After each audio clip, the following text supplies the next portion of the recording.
but didn't find a publishing house. But when it comes to the seducer, then a publishing house was interested, they wanted to buy it, or actually they bought it, but then they started the process to find a translator, and then they were so, they did it so well that they picked 3 translators and some kind of audition.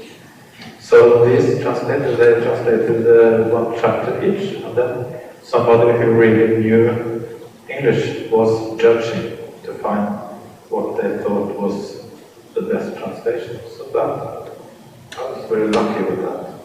So Barbara, did you ever find a say like the judge? No, because I read all 3 and I thought all 3 were good. so that tells a lot about. I think you have to be an expert to see if it's a good English translation. So that was how the process. And when she was picked, she also she sent a lot of mails about just words and also some sentences. But in the end, we also worked together for some days, sitting face to face and work through the whole book, because then we could ask more questions about special details, and also the context can be peculiar sometimes, Norwegian context.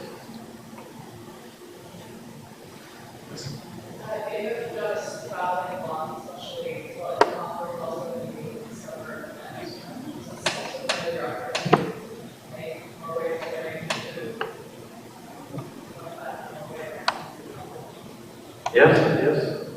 I'm glad you've seen that, because especially when I was living in Zimbabwe, I thought I've been traveling so much in my life. When I was 19, after that, I've been to all continents. And I also thought that this is also the experience of a lot of readers. So you find the reader on their home. When you write about traveling, because today I think all readers are some kind of nomads. They have traveled a lot. So I always like to read about a protagonist traveling to another country, because maybe I've been there, and if I've not been there, maybe I want to go there after I read that book or that chapter. For example, when I read the Black Book by Burhan Pamuk, the Turkish writer, the next week I went to book a ticket to Istanbul. I had to go there. So that's a great compliment to a novel that you want to travel there, because you have read about it. But also it was another reason. This is a book about modern Norway, and also these Norwegian heroes, these famous women and men, like Gru Harlem Brundtland, Sigrid Undset, Sonja Henie, and so on. So when Jonas is traveling in all countries, he, at a point, he stumbled across Norway. So in one of the books, it's like saying that Norway is everywhere, and everywhere is in Norway. So if you go to Norway, you will find the United States in some small places by the south coast. It's totally like being in Texas. And people have American cars, American flags, American hamburgers, and you're just like you're arrived somewhere in the United States. And you also find Africa in Norway. So I wanted to show that today we are mixed up in a quite new way, a very interesting way.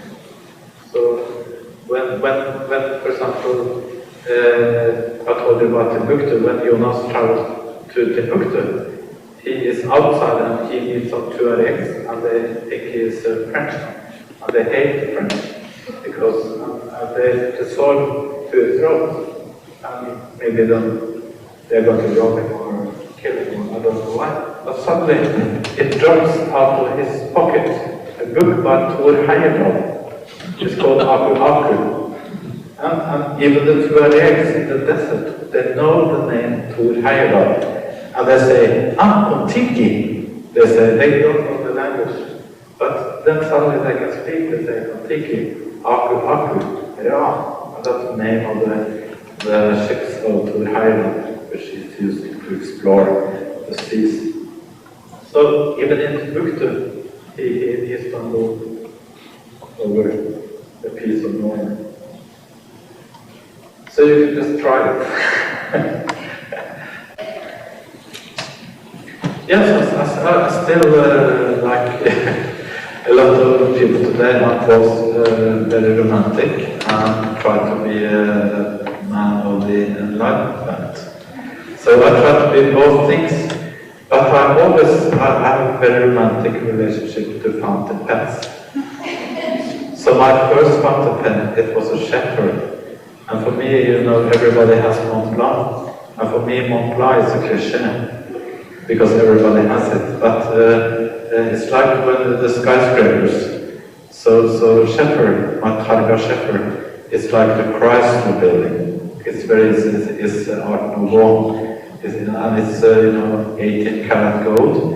And when you write with this, now I also have Mont Blanc, I also have Almost Paragon, which is Italian. It's called the Black Diamond of the fountain pens because it has 12 sides, like facets. But it is something magical when you write with fountain pens, because you write with gold. So when you touch the gold on the page, it's some kind of alchemy.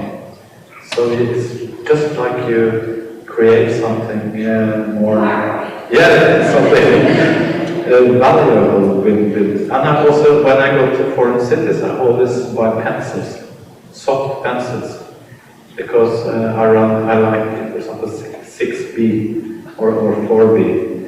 And I also like to sharpen them with a knife to get it not a little uneven, because when you touch the page, you got this three-dimensional writing, because it's touching with also the shadow of the graphics on the page.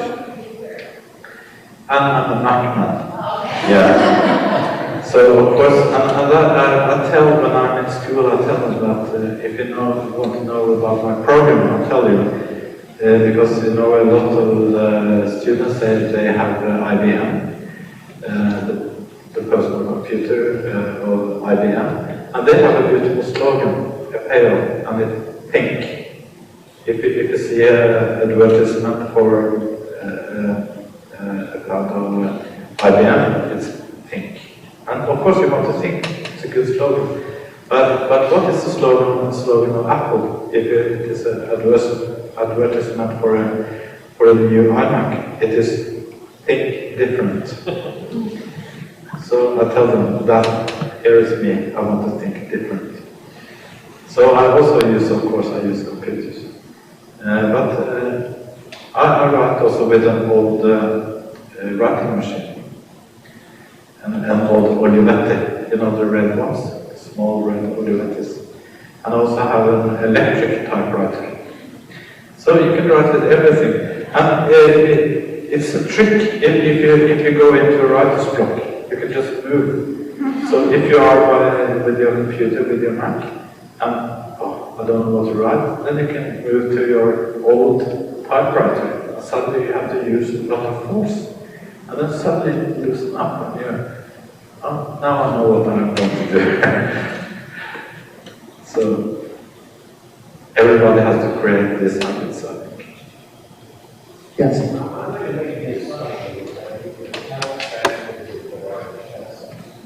That is true. That in some cases the mind runs ahead there, the other may not. Does that make a difference in what you listen? Yes, very interesting. Very interesting.